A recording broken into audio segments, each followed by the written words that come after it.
नमस्कार। एस्ट्रो तक में आप सबका बहुत बहुत स्वागत है। मैं हूं प्रवीण मिश्र।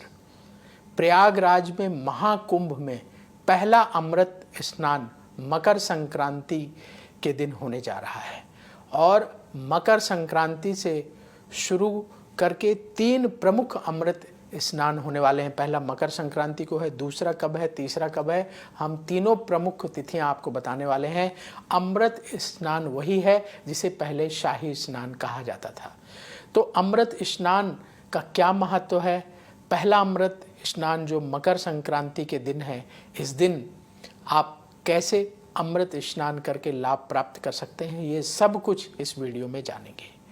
तो सबसे पहले आपको बताते हैं कि महाकुंभ का आयोजन प्रयागराज में शुरू हो चुका है। 13 जनवरी से 26 फरवरी तक ये महाकुंभ चलेगा।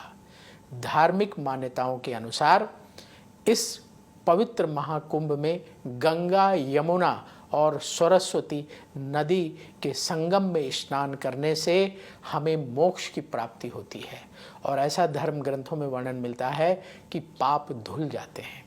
इसीलिए इस पवित्र नदी में प्रमुख तिथियों में स्नान का बड़ा महत्व है, जिसे अमृत स्नान कहा जा रहा है। पहले शाही स्नान कहते थे, अब अमृत स्नान कहा जा रहा है।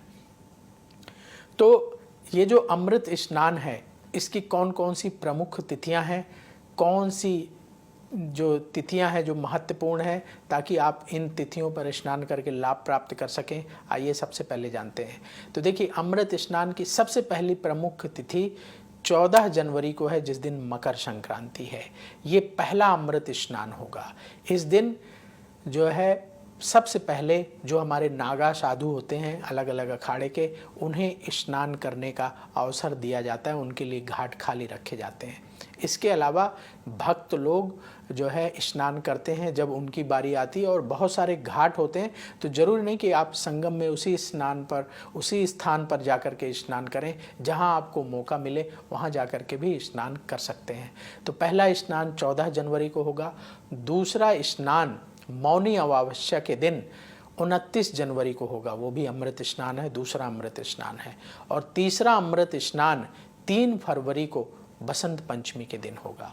ये 3 महत्वपूर्ण अमृत स्नान हैं, जिनमें स्नान करने से ऐसा माना जाता है कि विशेष कृपा की प्राप्ति होती है और व्यक्ति को मोक्ष मिलता है, पाप धुल जाते हैं, विशेष ऊर्जा प्राप्त होती है। इसके अलावा माघी पूर्णिमा का स्नान होगा, उसमें भी बहुत सारे श्रद्धालु भाग लेंगे, लेकिन इन्हें अमृत स्नान नहीं कहा जा रहा है। और महाशिवरात्रि के दिन भी कुंभ स्नान किया जाएगा, उसे भी अमृत स्नान नहीं कहा जा रहा है। तो ये स्पष्ट हो गया कि 3 प्रमुख अमृत स्नान हैं। अब ये जो अमृत स्नान है, जिन्हें पहले शाही स्नान कहा जाता था, इनका महत्व क्या है? क्यों इस दिन जो है स्नान करने के लिए दूर दूर से भक्तजन महाकुंभ मेले में पहुँचते हैं? देखिए, ऐसा माना जाता है कि ये जो विशेष तिथियां हैं, ये तिथियां ऐसी महत्वपूर्ण हैं कि इसी दिन जो है इन तिथियों में अमृत की कुछ बूंदें इन पवित्र नदियों में गिरी थी। इसलिए इस दिन के स्नान का महत्व बढ़ जाता है। इस स्नान में सबसे प्रमुख महत्व दिया जाता है नागा साधुओं को। नागा साधु जो है सबसे पहले स्नान करते हैं। नागा साधु अपने ठाट बाट के साथ, हाथी घोड़े के में सवार होकर के राजसी ठाट के साथ स्नान करने के लिए जाते हैं अमृत स्नान में। उनके स्नान करने के बाद बाकी दूसरे साधु संत स्नान करते हैं अखाड़ों के, फिर इसके बाद आम जनता स्नान कर सकती है। इसके अलावा बहुत सारे घाट बनाए गए हैं प्रयागराज में, वहाँ जा कर के भी जनता को जहाँ भीड़ कम मिले, जहाँ मौका मिले, वहाँ जा कर के भी स्नान कर सकते हैं। तो अमृत स्नान का बड़ा महत्व है। इसीलिए आपने देखा होगा कि साधु संत जो है जुलूस लेकर के राजसी ठाट बाट के साथ स्नान करने के लिए जाते हैं और पवित्र संगम में डुबकी लगाते हैं। तो महाकुंभ मेले में जो ये प्रमुख स्नान है, इन तिथियों का बड़ा महत्व है।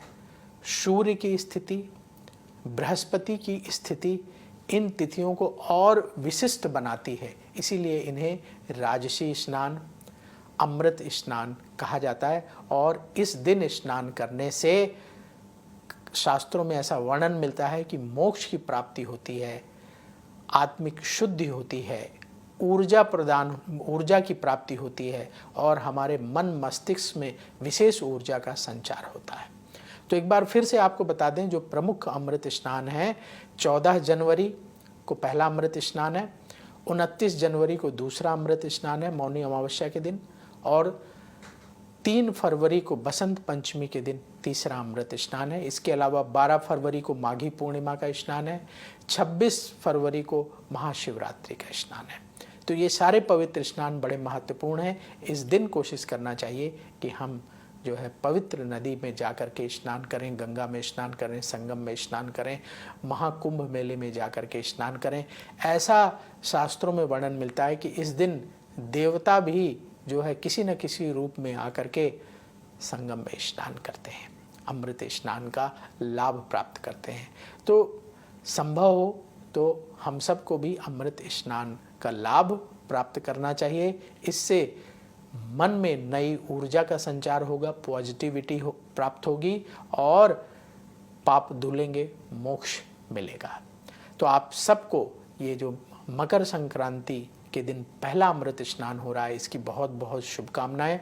और अगर मान लीजिए कि आप नहीं शामिल हो पा रहे हैं प्रयागराज महाकुंभ में और स्नान करने का समय नहीं मिल पा रहा है, तो ब्रह्म मुहूर्त में अपने घर में उठिए और जो आपका जल है नहाने का, उसमें थोड़ा सा गंगा जल मिला लीजिए और हर हर गंगे, हर हर यमुने, हर हर सरस्वती ऐसा नाम लेते हुए आप स्नान करें तो आपको भी पुण्य प्राप्त होगा। और स्नान करने के बाद अपने घर के मंदिर में पूजा करें, आपके घर के पास जो मंदिर हो वहाँ जा कर के पूजन करें, और इसके बाद ज़रूरतमंद व्यक्तियों को भोजन सामग्री दान करें, जैसे चावल, दाल, आटा, घी, गुड़, नमक, तिल इत्यादि सामग्री जो है हमें ज़रूरतमंद व्यक्तियों को दान करना चाहिए। ऐसा माना जाता है कि मकर संक्रांति के पावन अवसर पर दान करने से विशेष पुण्य की प्राप्ति होती है। तो आप सबको मकर संक्रांति के पावन पर्व की बहुत बहुत शुभकामनाएं। देखते रहिए अष्टों तक। बहुत जल्दी फिर मुलाकात होगी। बोलिए भगवान सूर्य की जय। समस्याओं का समाधान चाहते हैं और चाहते हैं कि आपकी समस्याओं को ज्योतिष के माध्यम से सुलझाया जाए, तो आप हमसे संपर्क कर सकते हैं, जुड़ सकते हैं एस्ट्रो तक पर।